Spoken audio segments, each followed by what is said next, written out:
Ao findar o labor desta vida,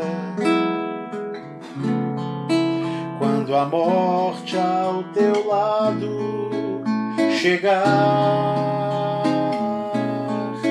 que destino há de ter tua alma?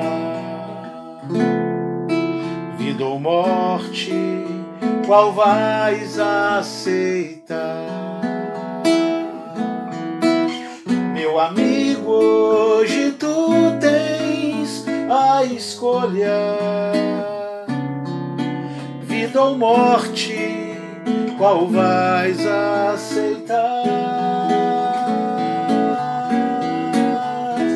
Amanhã pode ser muito tarde. Hoje Cristo te quer libertar.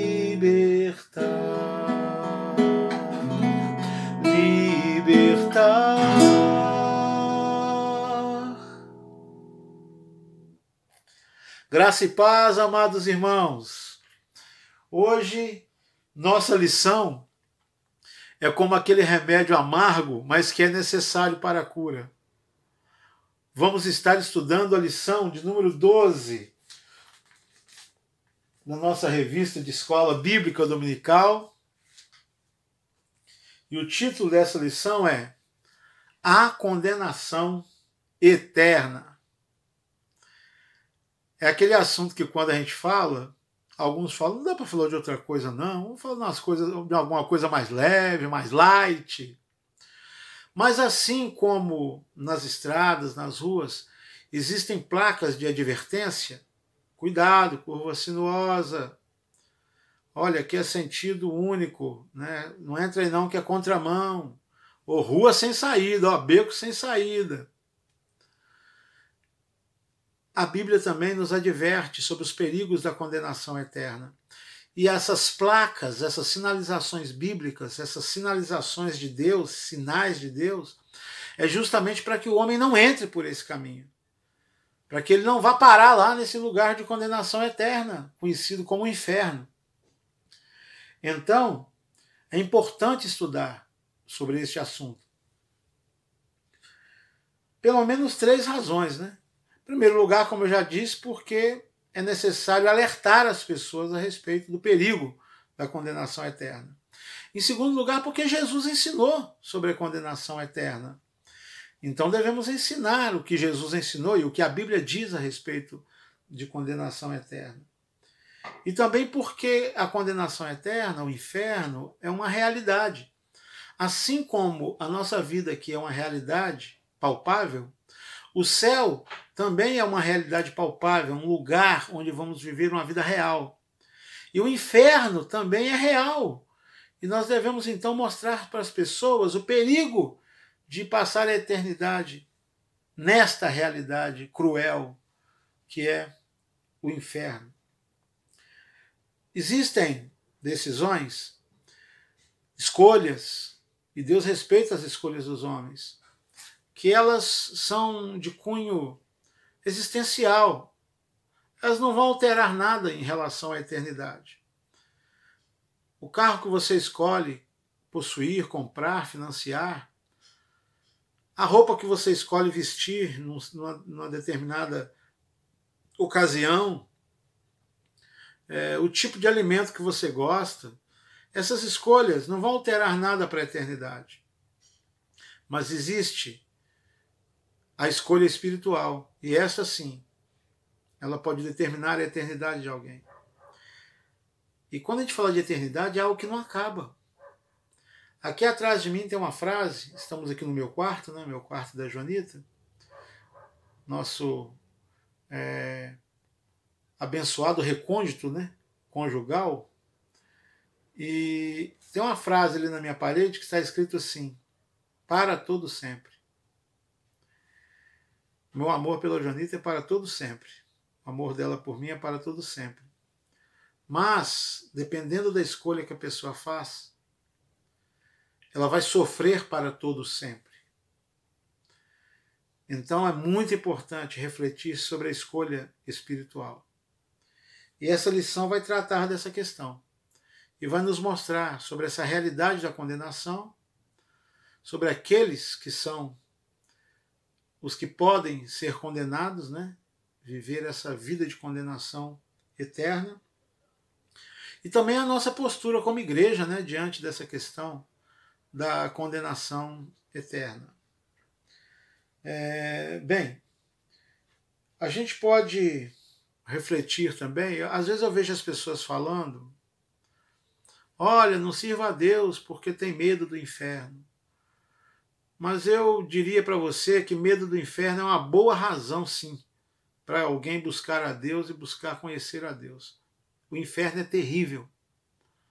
Não se pode imaginar o sofrimento, a desgraça que é ser condenado àquele lugar.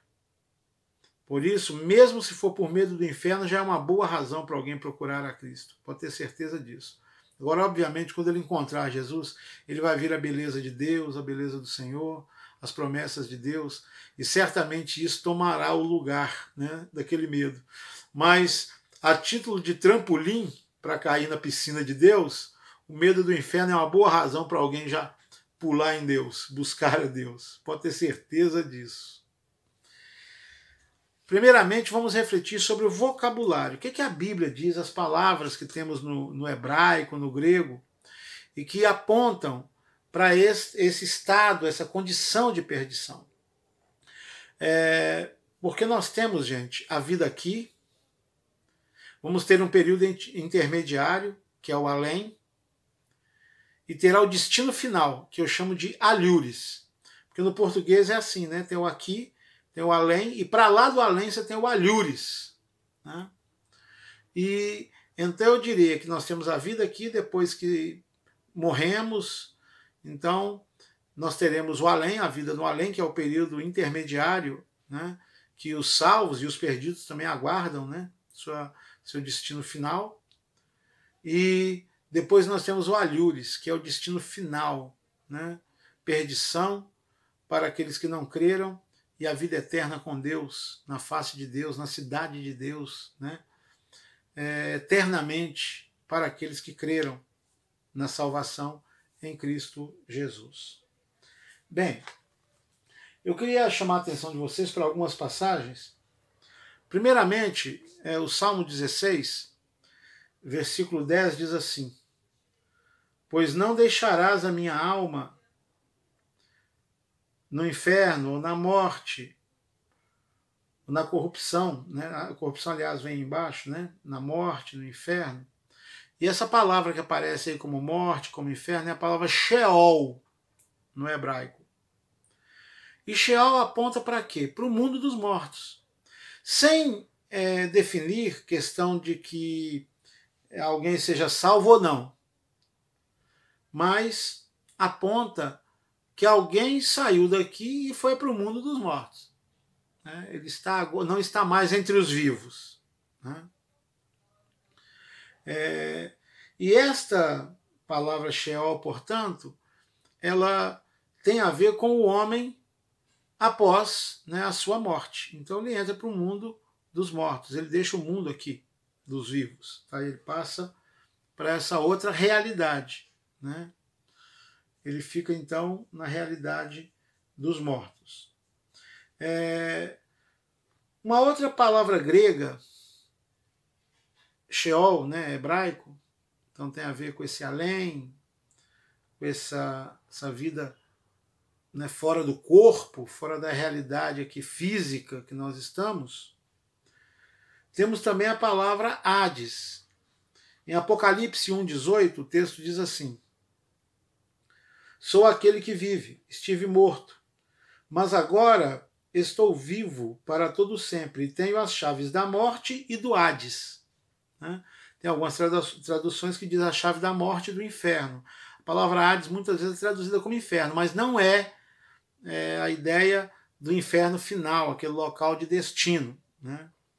Mas como Hades é uma antessala do inferno, o que é o Hades, gente? O Hades é a sala de espera daqueles que estão perdidos.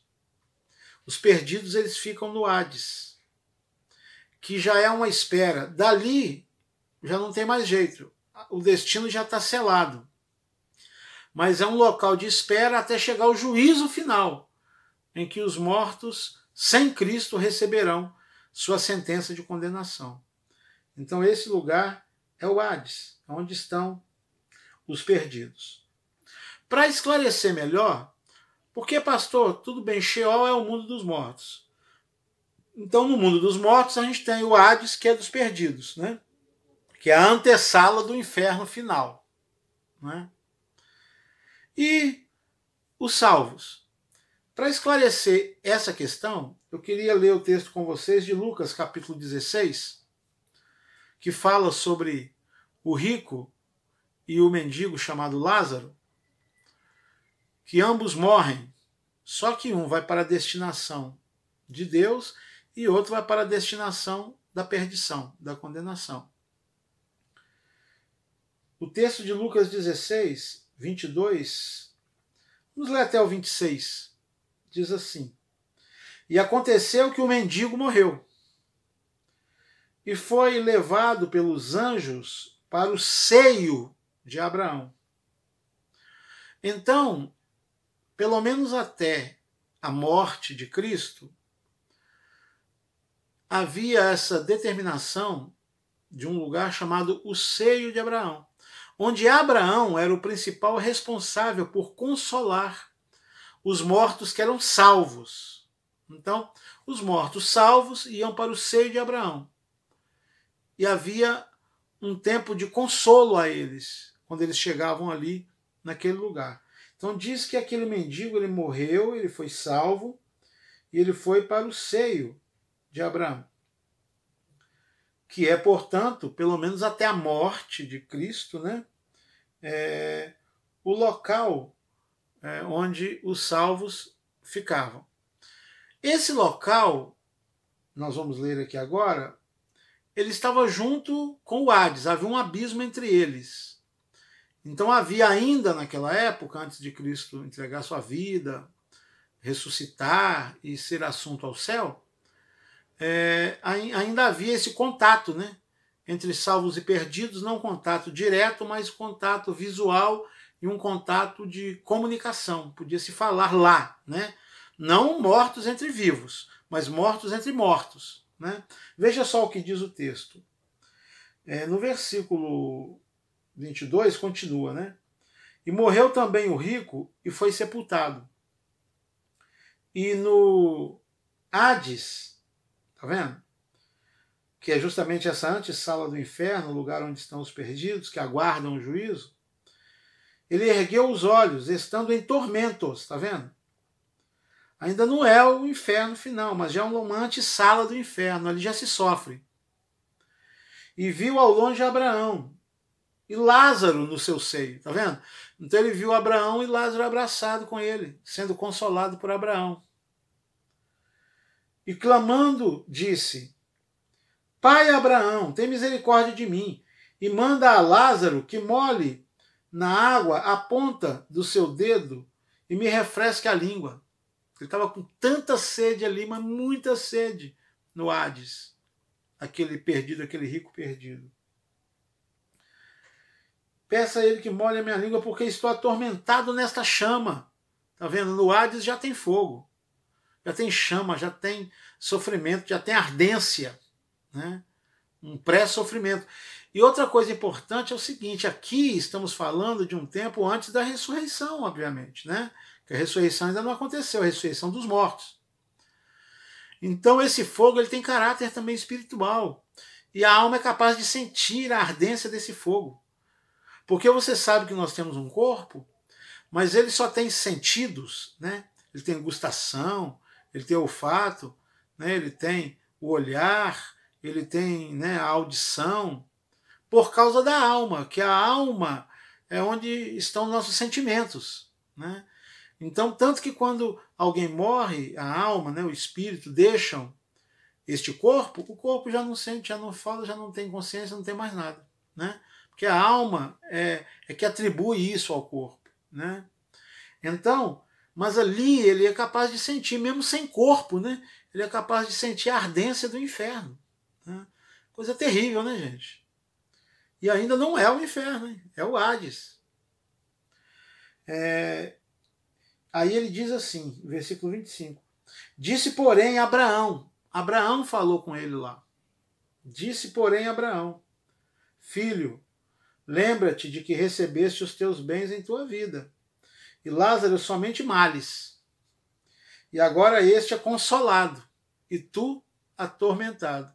O outro tinha tido uma vida privilegiada, teve toda a chance de ver a Deus, servir a Deus. O outro teve uma vida de sofrimentos, mas ele cria em Deus, ele teve fé em Deus, mesmo vivendo uma vida sofrida.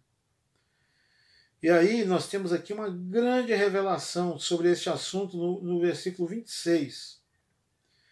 E além de tudo isto, está posto um grande abismo entre nós e vós, de sorte que os que quiserem passar daqui para vós não poderiam, nem tampouco de lá passar para cá. Tá vendo?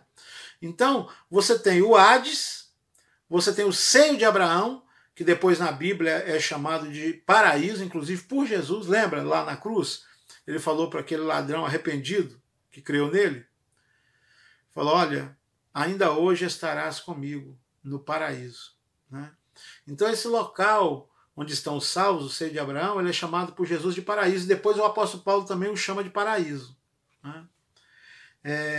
Que é o terceiro céu, chamado também de terceiro céu por Paulo, que é onde estão os salvos.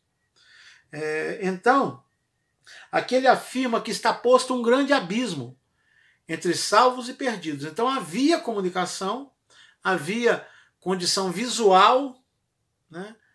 Então era possível se visualizar alguém do outro lado, né? Os perdidos viam salvos, salvos podiam ver perdidos. Mas não havia como passar para lá ou passar para cá. Como diz o texto, está posto um grande abismo entre nós e vós. Bem, ainda pensando um pouco sobre essa questão,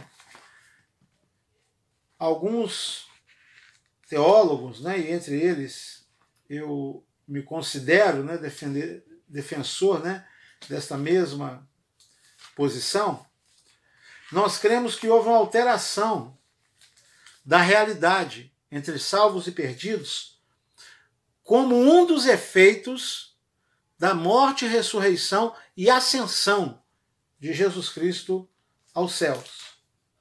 É interessante que quando olhamos para a palavra do Senhor, nós percebemos que houve uma alteração, principalmente naquele momento em que Jesus, lembra no livro de Atos, no primeiro capítulo, quando Jesus ele fala aos discípulos e aquela multidão de mais de 500 testemunhas oculares, e de repente Jesus vai subindo, ele vai sendo ascendido, ou ele vai assunto aos céus, ele é a ascensão de Cristo aos céus nas alturas, quando ele vai ser recebido na glória, né? Depois de ter triunfado de todo o mal, do pecado, vencido Satanás na cruz, ressuscitado ao terceiro dia, agora ele vai e aqueles anjos consolam, né?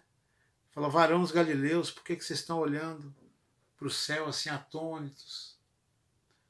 Ele falou, esse mesmo Jesus que vocês estão vendo subir, ele haverá de descer um dia para buscar vocês. Do mesmo jeito que vocês estão vendo ele subir, ele vai descer para buscar a sua igreja, exaltado seja o nome do Senhor. Naquele momento da ascensão acontece algo glorioso. Em Efésios, capítulo de número 4, a palavra do Senhor diz assim, versículo 7. E a graça foi concedida a cada um de nós segundo a proporção do dom de Cristo. Por isso diz, quando ele subiu às alturas, levou cativo o cativeiro e concedeu dons aos homens. Ora, que quer dizer subiu, senão que também havia descido até as regiões inferiores da terra? Aquele que desceu é também o mesmo que subiu acima de todos os céus, para encher todas as coisas. E ele mesmo concedeu uns para apóstolos, outros para profetas, e por aí vai o texto. Mas aqui diz que quando Jesus subiu ao alto na sua ascensão, ele levou cativo o cativeiro. Ou seja, aqueles que estavam ali no Sheol, no mundo dos mortos, e que estavam na parte dos salvos, no seio de Abraão. A Bíblia diz que ele toma esse cativeiro, esse lugar onde eles estavam presos ali.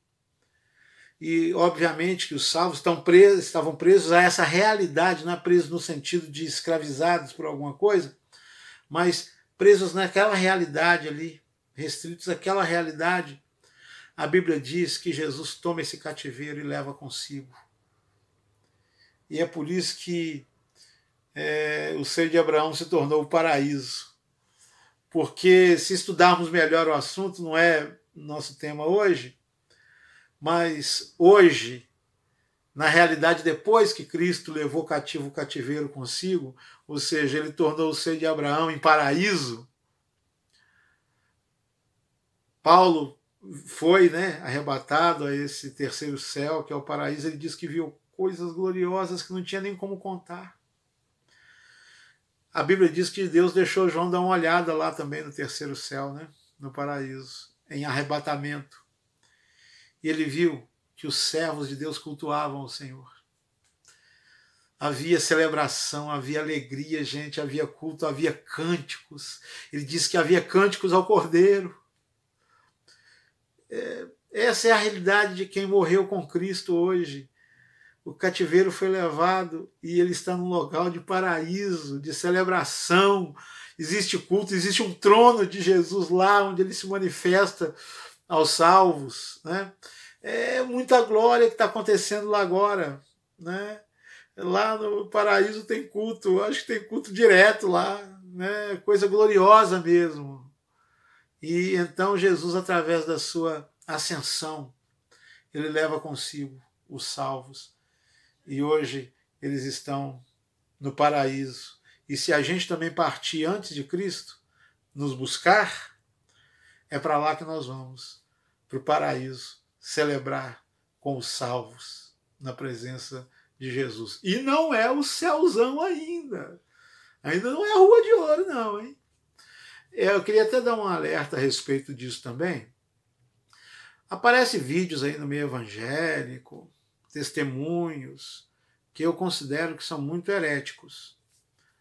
Uma vez trouxeram um vídeo, era até uma fita de vídeo mesmo na época, que uma menina, ela dizia então que ela foi lá no inferno e viu a avó dela que estava condenada, e ela chorou muito porque a avó dela estava condenada lá no inferno, estava lá com o diabo e coisa e tal, seus anjos. E alguém queria passar, falou: pastor, não pode passar na igreja para o pessoal ver e tal.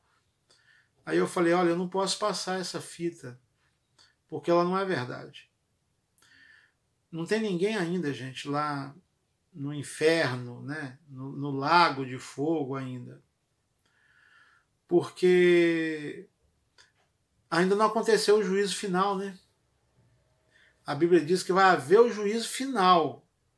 Aí sim as pessoas, inclusive Satanás, o anticristo, serão lançados finalmente, por fim, no lago de fogo. Então, não tem ninguém ainda condenado eternamente, estão esperando. Estão na antessala, sofrimento, a dor experimentada pela alma e pelo espírito de quem está lá, sim. Mas não é ainda a condenação final. Então cuidado com esses materiais que ficam rodando por aí, falando coisas que não batem com o que a Bíblia diz. Cuidado. Provocam muita emoção nas pessoas, coisa e tal. E quando você olha pela Bíblia, não pode ser, porque ainda não houve o juízo final. Bem, voltando aqui à nossa lição, então nós vimos aí essa questão dessa realidade. Tem uma outra palavra também, que é a palavra Geena. Nós vimos aí, então, sobre Hades, sobre Sheol. E agora eu queria falar sobre a palavra Geena. Essa palavra é usada por Jesus algumas vezes na Bíblia e por outros autores bíblicos também. Lucas 12:4 diz assim: E digo-vos, amigos meus, não temais os que matam o corpo e depois não tem mais o que fazer. Mas eu vos mostrarei a quem deveis temer. Temei aquele que depois de matar tem poder para lançar no inferno, ou no Geena, no grego está aí, tá? Geena. E esse Geena significa o quê? Fogo eterno. É o fogo que está para além do Hades, ou seja, o fogo lá que depois que a pessoa tiver o juízo final, para onde ela vai ser lançada, né? Que é o fogo eterno, é o fogo do além, né? E aí Jesus disse, a esse temei. Ou seja, na verdade, só Deus vai, depois de julgar, condenar os homens, porque eles decidiram viver sem Deus. Não é Deus que condena as pessoas. Aliás, Jesus disse isso, né? Ele disse que não veio para condenar, mas ele veio para salvar. Mas as pessoas se condenam quando elas se afastam, nós vamos ver daqui a pouco, né, sobre isso. Então, Geena significa o fogo eterno, o lugar final onde pessoas vão padecer eternamente. Bem, então isso é Geena, é outra palavra grega. E por fim, aqui para a nossa reflexão nessa primeira parte sobre as palavras, o vocabulário bíblico do assunto, eu quero destacar a palavra tártaro. Tártaro. Essa palavra é afirmada, por exemplo, em 2 Pedro 2,4. Eu quero ler aqui com vocês. Porque se Deus não poupou aos anjos que pecaram, mas havendo-os lançado no Tártaro, ou seja, né, nesse lugar profundo, nesse inferno, né? Na verdade, o Tártaro é a profundeza do inferno. É o lugar mais profundo do inferno. Então a Bíblia diz que Deus colocou aqueles anjos que se rebelaram lá no céu, não todos. Uma parte deles são os demônios que agem aí no mundo hoje. Mas a Bíblia não descreve detalhadamente, mas ao que parece, esses que estão aí, apesar de fazerem tudo que fazem, não são os piores, não. Os piores ficaram acorrentados, estão acorrentados desde aquela época. Desde que Deus expulsou Satanás com os anjos rebeldes do céu, esses aí estão presos e acorrentados lá no Tártaro. Então imaginem se esses estivessem soltos, né? Então, aqui diz que Deus não poupou aos anjos que pecaram, mas havendo-os lançado no Tártaro, ou seja, nas profundezas do inferno, os entregou às cadeias da escuridão, tá vendo? Eles estão presos, aprisionados, ficando reservados para o juízo. Então, no juízo final de Deus, haverá um juízo também sobre os anjos. Os anjos que pecaram, que decaíram, haverá um juízo eterno sobre eles também, né? Então, o Tártaro é esse local mais profundo, mais escuro, mais terrível, ainda dentro do inferno, as regiões mais baixas, né? Inclusive a Bíblia diz que Jesus, quando ele morreu, ele desceu essas regiões mais baixas, né? E ali ele proclamou o seu senhorio, a sua vitória, né? Declarou que ele era rei sobre todas as coisas. E quando ele ressuscita, então, ele ressuscita como o Senhor de todas as coisas, do céu, da terra, do inferno, das profundezas do inferno e de tudo mais. Ele é Senhor de tudo. Ele, Jesus Cristo. Bem, posto isso, nós vamos aqui para a segunda parte. Vamos correr um pouquinho para acelerar um pouco a nossa lição. Quem são os réus deste lugar terrível? Quem são os réus deste lugar terrível? Gálatas 6, versículo 7, diz-nos assim: não erreis, Deus não se deixa escarnecer. Porque tudo que o homem semear, isso ele também ceifará, isso também ele colherá. Porque o que semeia na sua carne, da carne ceifará a corrupção. Mas o que semeia do Espírito ceifará a vida eterna. Quem são os futuros moradores, os futuros habitantes do inferno? Aqueles que semearam na carne, aqueles que ignoraram o Espírito, que ignoraram que eram pecadores, que tinham que se arrepender e buscar a Deus. É interessante, há uma conhecida frase, tem algumas versões, mas a que eu mais gosto é esta aqui. Aquele que planta pensamentos, aquele que semeia pensamentos, colherá convicções. Aquele que semeia convicções, colherá hábitos. Aquele que semeia hábitos, colherá um estilo de vida. E aquele que semeia um estilo de vida, colherá o seu destino. Portanto, a maneira de viver dos homens distantes de Deus será a base do seu juízo. Porque devemos entender o seguinte: quando você entrega a sua vida a Cristo, todos os seus pecados são absolvidos porque Cristo morreu por eles. Quando essa entrega não existe, a pessoa é responsável, ela tem que responder por todos os seus pecados. E o homem sem Cristo só poderia se salvar se ele fosse perfeito. Se ele jamais pecasse em pensamento, em sentimento, em desejos, em palavras, em vontades, em intenções. Se o homem jamais pecasse em nada, ele teria como se salvar. Comparecer diante de Deus e falar: eu nunca pequei, eu mereço ser salvo. Mas a Bíblia diz que não há homem que não peque. Portanto, a única chance de se salvar é entregar a sua vida àquele que jamais pecou e colocou a sua vida como substitutiva, como vicária, diante de Deus para representar todos os pecadores. Então, aquele que vive uma vida que tem convicções, hábitos, pensamentos, um estilo de vida distante de Deus, que não leva Deus em conta e a salvação em conta, colherá por fim o destino das suas escolhas, que é a condenação eterna. E aquele que crê no Senhor colherá por fim a vida eterna. Como diz aqui no próprio texto: porque o que semeia na sua carne, da carne ceifará a corrupção, né? A perdição final. Mas o que semeia no Espírito, do Espírito colherá a vida eterna. Exaltado seja o nome do Senhor. Inclusive é a lição, próxima lição, né, que a nossa missionária Débora vai dar para vocês: a vida eterna com Deus nos céus aí. Bem, veja só o que diz o Salmo 9, versículo 17.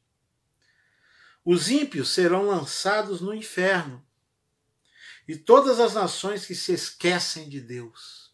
Olha isso, gente. Salmo 9, 17. Os ímpios serão lançados no inferno, e junto com eles todas as nações que se esquecem de Deus. Quem vai habitar no inferno? Quem são os moradores? Quem são os condôminos, né, do tétrico residencial eterno do inferno? Aqueles que se esquecem de Deus. Vivem a vida sem levar Deus em conta, sem considerar Deus nos seus caminhos. Esses são os candidatos a uma vaga no inferno. Deus nos livre. Já estamos livres, né? Glória a Deus. Mas Deus os livre, aqueles que não têm o Senhor. Em nome de Jesus. Deus tenha misericórdia. Que haja salvação nessas vidas. Bem, Lucas 13:34. Quem vai habitar no inferno? Jerusalém, Jerusalém, que matas os profetas e apedrejas os que te são enviados. Quantas vezes quis eu juntar os teus filhos como a galinha junta os seus pintinhos debaixo das asas, mas não quiseste. Quem vai habitar no inferno? As pessoas que não aproveitaram a oportunidade dada por Deus para se salvar. Triste, triste demais. Quem são as pessoas que vão habitar no inferno? Em Mateus 25, 41 a 46, fala sobre o juízo temerário. E diz assim: então dirá também aos que estiverem à sua esquerda: apartai-vos de mim, malditos, para o fogo eterno, preparado para o diabo e seus anjos. Na verdade, Deus nunca queria que homens fossem para o inferno. Ele foi preparado para o diabo e para os seus anjos. Mas os homens, pelas suas escolhas, da carne, do pecado, por viver sem Deus, por esquecer de Deus, vão parar lá. Porque tive fome e não me destes de comer, tive sede e não me destes de beber. Sendo estrangeiro não me hospedastes, estando nu não me vestistes, e enfermo e na prisão e não me visitastes. Então eles também lhes responderão dizendo: Senhor, quando te vimos com fome ou com sede, ou estrangeiro, ou nu, ou enfermo, ou na prisão, e não te servimos? Então lhes responderá dizendo: em verdade vos digo que quando a um destes pequeninos o não fizestes, não fizestes a mim. E irão estes para o tormento eterno, mas os justos irão para a vida eterna. Quem habitará o inferno? As pessoas que viveram uma vida sem amor pelo seu semelhante. Principalmente, não é a questão só prática, viu, gente? A questão aí do propósito e intenção também passa por aí. Eu acredito que os racistas, aqueles que põem seu joelho na garganta de George Floyd durante mais de 8 minutos, ele clamando pela vida. Inclusive, saiu informações recentes que o George Floyd foi uma das pessoas que mais ajudou jovens a saírem das ruas, deixando as drogas. Ele levava para um abrigo e ajudava a recuperar esses jovens. George Floyd era um cristão.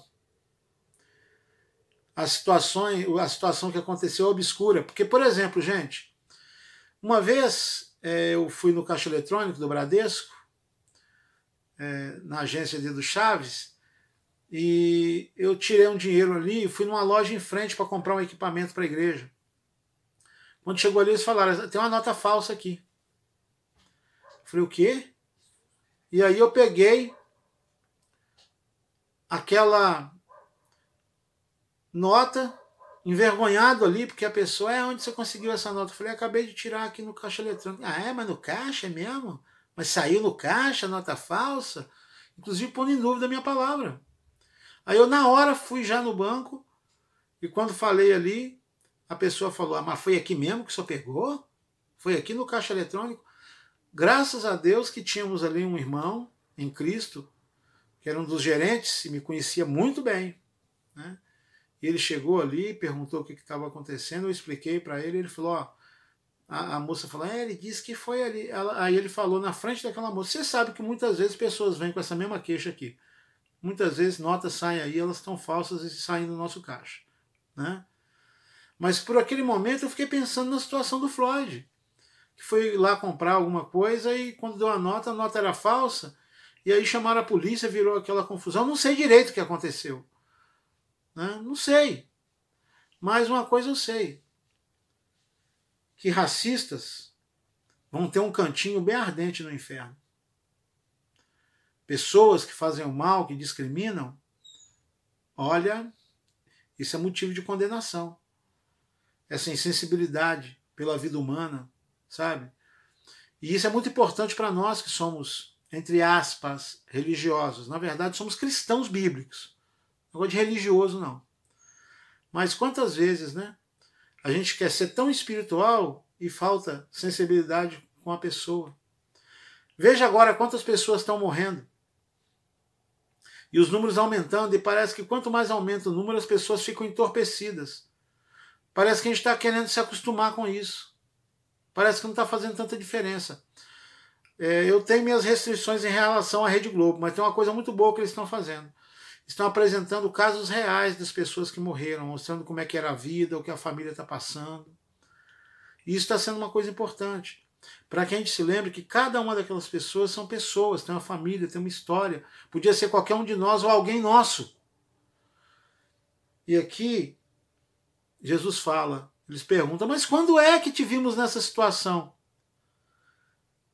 Todas as vezes que vocês viram um desses pequeninos e não fizeram nada por eles, vocês não fizeram por mim.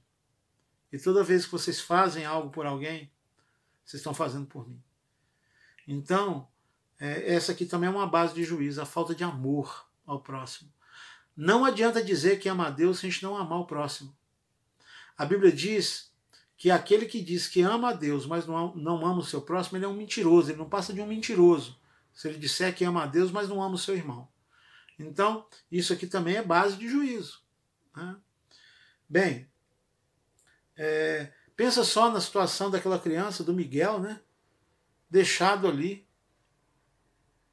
por conta própria, com 5 anos de idade, naquele elevador, e aconteceu o que vocês viram. Né? Amor ao próximo também é base de juízo. Isso é muito sério. Se essas pessoas não se arrependerem, isso vai servir de base também para o julgamento delas. Bem, uma coisa importante nesse ponto também que eu quero deixar é que Deus olha a intenção das nossas ações. Em todas as religiões assim equilibradas, que não são cristãs, o amor ao próximo ele é ensinado. Mas o que está por trás do amor ao próximo nas religiões que não são o cristianismo bíblico? Por exemplo, vai ter religiões que você faz o bem para alcançar uma iluminação espiritual. Então, quanto mais bem você faz, mais você está caminhando para a iluminação. Por exemplo, o nome Buda significa o iluminado. Então, você fazer o bem vai iluminar o seu ser interior, vai te ligar, né, a essa força universal. Então, na verdade, não é amor por amor, mas é amor visando eu mesmo. Em outras religiões, o bem é para purificar-se. Quanto mais bem você faz, melhor você fica. Então, na verdade, eu faço bem porque eu quero me purificar. Então, também não é o amor pelo amor, não é puro. Há outras religiões em que você faz o bem para conseguir uma vaga especial, como é o caso das Testemunhas de Jeová. Você trabalha, você faz a obra de Jeová, porque eles creem que só existe 144 mil lugares ao redor do trono de Jeová. Então, para você conseguir uma vaga, você tem que trabalhar muito aqui e fazer muito bem. Então, você fazendo esse bem, você vai conseguir uma vaga lá. Por isso que eles saem juntos, em família, casais, família, filhos, para tentar conseguir a vaga junto, para ficar lá, então, na galera ali que está mais perto do trono. Ou seja, não é o bem pelo bem, é bem com interesse pessoal, espiritual que seja, mas é interesse. E há aqueles que fazem o bem para melhorar a sua condição de reencarnação, como pensam os espíritas. Então eu fazendo bem aqui, eu ajudo a velhinha a atravessar a rua, eu faço aquilo outro, e aí quando reencarnar, reencarna melhor, numa pessoa melhor, numa vida melhor. Então, na verdade, no Espiritismo se faz o bem pensando também em si, no seu futuro, e não é no próximo. Gente, somente no cristianismo bíblico, como Jesus ensinou, nós somos desafiados a amar o próximo, porque ele foi feito à semelhança de Deus. Nós somos desafiados a amá-lo como amamos a nós mesmos. Nós somos desafiados a amar a Deus sobre tudo e ao nosso próximo, e sem segundas intenções. Amar por amar. Amar porque ele é importante. Amar porque foi Deus quem o fez. Ele é a imagem e semelhança de Deus. Ainda que obras vão dar galardão, né, no futuro, a Bíblia não nos incentiva a fazê-las pensando no galardão. Mas temos que amar as pessoas porque elas são feitas à imagem de Deus, porque elas são semelhantes a nós, porque nós somos iguais perante Deus. E isso é amar de maneira pura. Somente um cristão verdadeiro e bíblico pode amar dessa maneira. Nenhuma religião tem essa pureza por trás da sua motivação para amar o próximo. Bem, Caminhando agora, gente, já indo para o nosso final da nossa lição, eu queria pensar como vai ser essa vida, né, lá no inferno. As pessoas se imaginam em situações. Uma moça começa a namorar, ela já começa a pensar assim, lá no casamento, ela se vê vestida de noiva, ela já vê, né, os seus filhos, né? As pessoas gostam de sonhar com o futuro. Mas o inferno não é futuro para ninguém. E é bom saber que nada de bom espera ali. Então veja só. 2 Tessalonicenses diz assim, capítulo 1, versículo 9. Os quais, por castigo, padecerão eterna perdição, longe da face do Senhor e da glória do seu poder. Ou seja, será essa perdição, será a eterna danação, ou seja, sofrendo danos de todos os tipos, eternamente. Pior castigo do inferno vai ser o quê? Estar longe aqui, ó, longe da face do Senhor. A pessoa vai ter total ausência de Deus e de tudo que lembra Deus. A natureza lembra Deus, lá no inferno não vai ter natureza. Pessoas lembram Deus, lá no inferno não vai ter pessoas mais normais como a gente tem aqui. Pessoas que expressem a semelhança com Deus. No inferno não vai ter as coisas que lembram a vida, que trazem prazer. Lá no inferno não tem canção, não tem louvor, não tem música, né? No inferno é um lugar de danação. Eu diria o seguinte, uma boa definição para inferno. Como é que vai ser a vida no inferno? Vai ser um inferno. É isso, pronto. Como é que vai ser a vida no inferno? Vai ser um inferno a vida no inferno. Portanto, o pior de tudo é a ausência total de Deus, da manifestação de Deus. A glória de Deus. O relacionamento com Deus estará totalmente ausente do inferno. Vai ter sofrimento, dor. Por quê? Assim como o salvo ele tem a ressurreição e o corpo dele vai ser reconstituído e glorificado para ele viver eternamente com Deus num corpo glorificado, haverá ressurreição também dos perdidos. Eles estarão com o corpo, em corpo, sofrendo eternamente. Um corpo que não morre. Não adianta tentar se matar, não adianta pular, não adianta... Não morre. Então, terrível. Inclusive tem detalhes sobre o inferno. Não dá para eu entrar em tudo aqui agora, o nosso tempo não permite. Mas, por exemplo, em Judas, capítulo 1, versículo 13, diz assim: ondas impetuosas do mar, que espumam as suas mesmas abominações, estrelas errantes, para os quais está eternamente reservada a negrura das trevas, a escuridão das trevas. No livro O Abismo, de C.S. Lewis, ele lembra dessa verdade sobre o inferno, em que as pessoas serão como estrelas errantes. É interessante, né? Uma estrela tem o seu lugar ali, fixo no céu. Ela tem o seu lugar. A estrela cadente, ela cai, mas ela faz uma trajetória. Ela tem uma partida e um fim. Estrelas errantes é como uma estrela que ficasse zigue-zagueando sem parar nunca e sem ter um rumo certo. As pessoas, muitas pessoas, com o tempo, elas vão se perder no inferno. Porque existem regiões.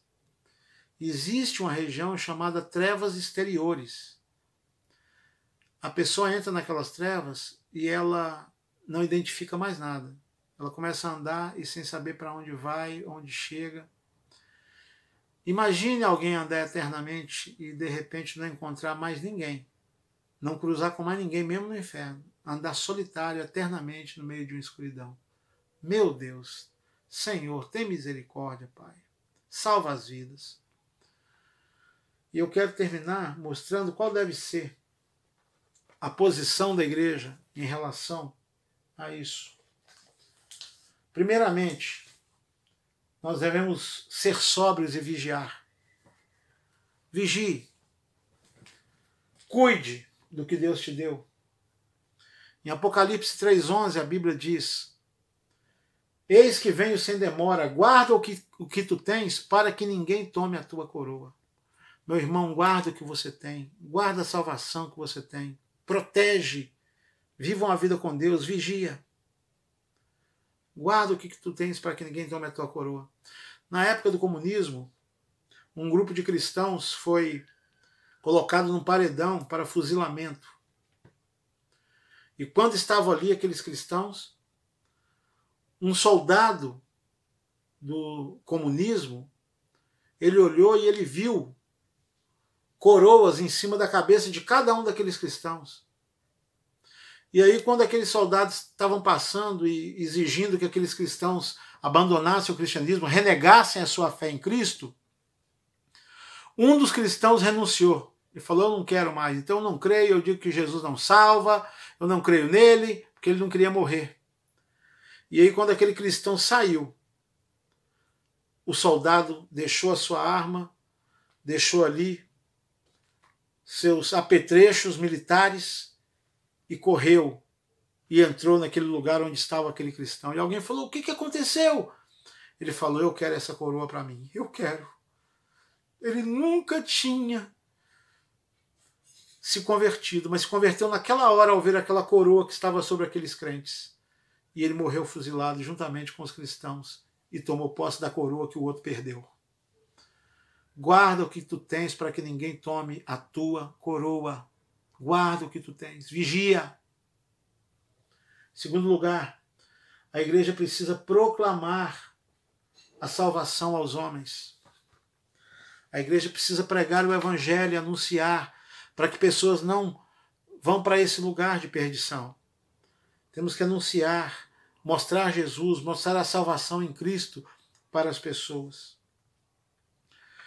E por fim, né, nós precisamos viver uma vida dentro dos valores de Deus. Em Hebreus 12 diz lá isso, né, deixando todo embaraço e o pecado que de tão perto nos rodeia, olhando para Jesus, autor e consumador da nossa fé. Vamos olhar para Jesus, vamos viver uma vida comprometida com Deus. Não vamos deixar que os valores do mundo venham roubar a nossa salvação. Nós vamos viver uma vida de compromisso com Deus.